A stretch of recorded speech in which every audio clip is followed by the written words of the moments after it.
नमस्कार दोस्तों। ईपीएफओ का एक पेंशन अलर्ट आ चुका है। देख सकते हैं यहाँ पर स्पष्ट न्यूज में लिखा है कि ईपीएफओ पेंशन अलर्ट 2025 सिर्फ और सिर्फ 30 दिन बचा है। नया फॉर्म नहीं भरा तो बंद हो जाएगा 9,000 रुपया महीना पेंशन। तो आप लोगों को फॉर्म कैसे भरना है, किन किन लोगों को फॉर्म भरना है और यह कैसे प्राप्त आप लोगों को फॉर्म होगा ताकि 9,000 रुपया आप लोगों का पेंशन बंद ना हो, इसके लिए पूरी जानकारी बताएंगे। तो पूरी जानकारी के लिए हमारे इस वीडियो पर अंत तक बने रहिए। सिर्फ और सिर्फ 30 दिन बचा है फॉर्म भरने के लिए, नहीं भरेंगे तो 9,000 रुपये पेंशन बंद हो जाएगा। तो पूरी जानकारी के लिए आप हमारे इस वीडियो पर अंत तक बने रहिए। कर्मचारी भविष्य निधि संगठन ईपीएफओ का अलर्ट जो इन दिन चर्चा में है वह 30 जुलाई 2025 तक नया पेंशन भरने को लेकर है। इसमें दावा किया जा रहा है कि अगर पेंशन धारक इस फॉर्म को समय पर जमा नहीं करते हैं तो उनकी पेंशन बंद हो जाएगी। लेकिन इस खबर को लेकर कई भ्रम और अफवाहें भी फैल रही है। सही जानकारी और फैक्ट चेक के अनुसार ऐसे किसी भी फॉर्म की अनिवार्यता और पेंशन बंद करने की शर्तें अभी आधिकारिक तौर पर लागू नहीं हुई है। फिर भी इस महत्वपूर्ण सूचना को समझना और ईपीएफओ की पेंशन योजना के बारे में जानना जरूरी है ताकि सही तरीके से तैयार रहें। आगे लिखा है कि what is EPFO pension. EPFO जो भारत सरकार के अंतर्गत कर्मचारी भविष्य निधि संगठन है, एक सरकारी संस्था है जो कर्मचारियों के प्रोविडेंट फंड यानी कि पीएफ पेंशन समेत कई वित्तीय योजनाओं का संचालन करती है। ईपीएफओ की सबसे प्रमुख योजना एम्प्लॉय पेंशन स्कीम ईपीएस है।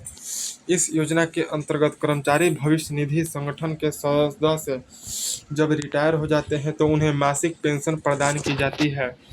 2025 में ईपीएफओ की पेंशन से जुड़ी कुछ नई घोषणाएं और सुधार हुए हैं जिनका उद्देश्य पेंशन वितरण और अधिक पारदर्शी और सुगम बनाना है।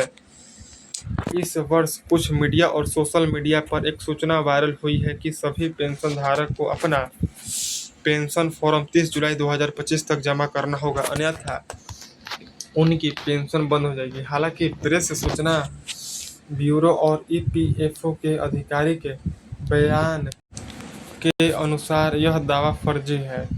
ईपीएफओ ने ऐसा कोई नया फॉर्म जारी नहीं किया है और न ही पेंशन बंद करने की कोई शर्त अधिसूचित की है। यह पूरी खबर अफवाह है और पेंशनधारक इन सूचनाओं से सावधान रहें और केवल आधिकारिक चैनलों से ही जानकारी लें। आगे लिखा है कि ईपीएफओ की पेंशन योजना क्या है।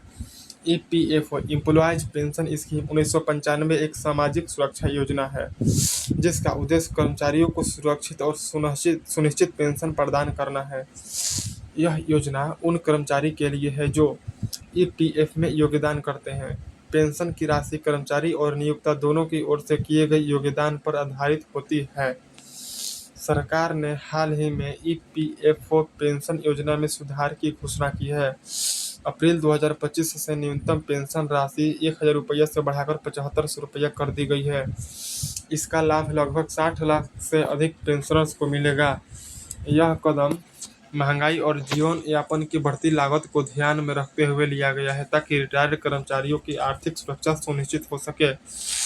इसके अलावा जनवरी 2025 से एक नई व्यवस्था सेंट्रलाइज्ड पेंशन पेमेंट सिस्टम सीपीपीएस शुरू की गई है।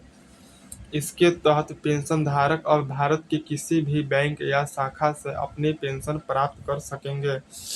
इसका फायदा यह है कि यदि कोई पेंशन धारक अपने रिटायरमेंट के बाद किसी दूसरे शहर या गांव में रहता है तो उसे भी बैंक की शाखा बदलने या पेंशन पेमेंट ऑर्डर ट्रांसफर करने की जरूरत नहीं पड़ेगी।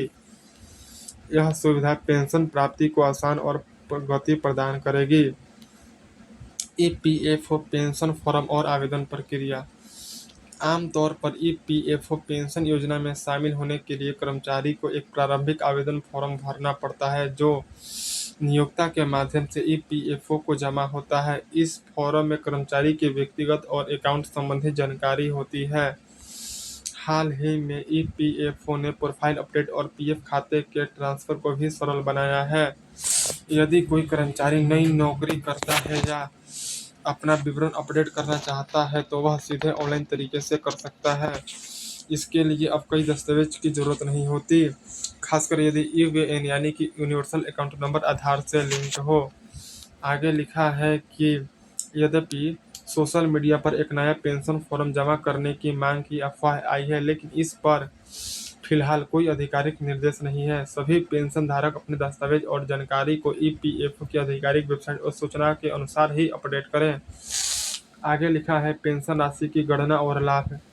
ईपीएफओ पेंशन योजना के तहत पेंशन की गणना कर्मचारी के सेवा वर्षों और मासिक वेतन के आधार पर होती है। ईपीएफओ की ओर से 8.33% नियुक्ता हिस्सा पेंशन कोष में जमा किया जाता है। पेंशन राशि कर्मचारी की अंतिम वेतन और सेवा के वर्षों पर निर्भर करती है। न्यूनतम पेंशन राशि अब 7,500 रुपया मासिक कर दी गई है, जो पुराने 1,000 रुपया से काफ़ी बढ़ी है। यह राशि समय समय पर संशोधित होती रहती है ताकि पेंशन धारक के जीवन स्तर को बनाया रखा जा सके और महंगाई से मुकाबला किया जा सके। इसके साथ ही बुजुर्गों और दिव्यांग पेंशन धारकों के लिए अतिरिक्त लाभ भी होते हैं। आगे लिखा है कि अंतिम तिथि और सावधानी। जो जानकारी सोशल मीडिया पर वायरल हुई है, 30 जुलाई 2025 तक नया ईपीएफओ पेंशन फॉर्म भरना अनिवार्य है और न भरने पर पेंशन बंद हो जाएगी, वह पूरी तरह गलत है। इस तरह की अफवाह से बचें और किसी भी फॉर्म को भरने या लिंक पर क्लिक करने से पहले ईपीएफओ की आधिकारिक पुष्टि जरूर देखें। और आगे लिखा है कि पेंशन धारक को सलाह दी जाती है कि वे अपने ईपीएफओ से जुड़ी कोई भी जानकारी केवल उनके आधिकारिक संसाधन जैसे वेबसाइट, ईमेल या स्वीकृत मोबाइल एप्लीकेशन के जरिए प्राप्त करें। किसी अनजाने स्रोत से मिलने वाली सूचना पर घबराएं नहीं और बिना जांच के व्यक्तिगत जानकारी साझा न करें। ईपीएफओ ने अभी 30 जुलाई 2025 तक नया पेंशन फॉर्म जमा करने की कोई शर्त नहीं लगाई है और यदि कोई ऐसा खबर है देखें तो उसे अफवाह आप लोगों को समझना चाहिए।